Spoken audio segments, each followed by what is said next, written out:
हरे कृष्ण। तो आज के इस कूट में श्रील प्रभुपाद कहते हैं कि भगवान की कृपा से एक जो प्रामाणिक भक्त है वो इस भव सागर को आसानी से पार कर लेता है। प्रभुपाद यहाँ पर भगवान की कृपा को एक कूल ब्रीज, एक बहुत सुंदर अनुकूल हवा के रूप में प्रस्तुत करते हैं, क्योंकि नाव जो है जब समुद्र में चलती है तो वो नाव जो है अनुकूल हवा के चलते बहुत आसानी से समुद्र को पार कर सकती है। तो भगवान की कृपा जो है इस भवसागर में चलने वाले हम जैसे यात्रियों के लिए एक अनुकूल कृपा है। तो कहते हैं कि दिस इज आवर बिजनेस, यही हमारा व्यापार है, यही हमारा कार्य है, यही हमारा परम कर्तव्य है कि हम भगवान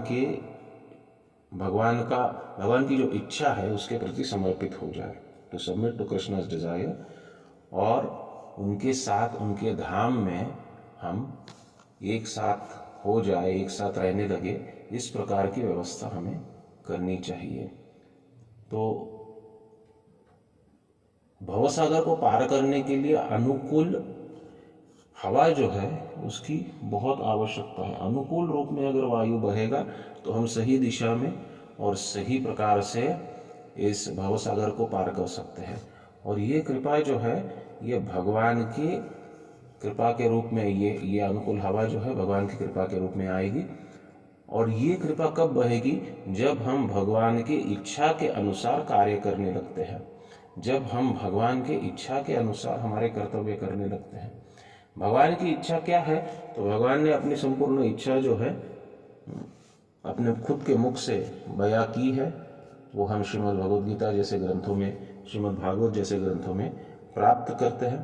तो भगवद गीता श्रीमद् भागवत के निर्देश को पालन करते हुए, भगवान की इच्छाओं को समझकर उनके प्रति समर्पित कर रहते हुए अगर कोई अपने जीवन को जीता है तो निश्चित रूप से वो इस भवसागर को बड़ी आसानी से पार करता है। उसे कोई तकलीफ नहीं होती, उसे कोई किसी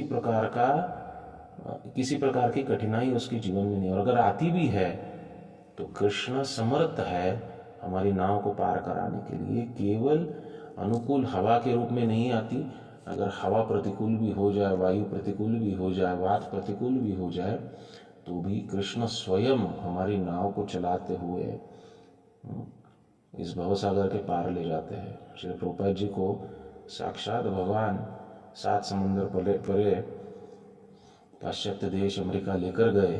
प्रभुपाद लिखते हैं अपने लेखों में किस प्रकार भगवान की कृपा से ही वे उस प्रतिकूल परिस्थिति में जलदूत पर सवार होकर अमेरिका पहुँचे।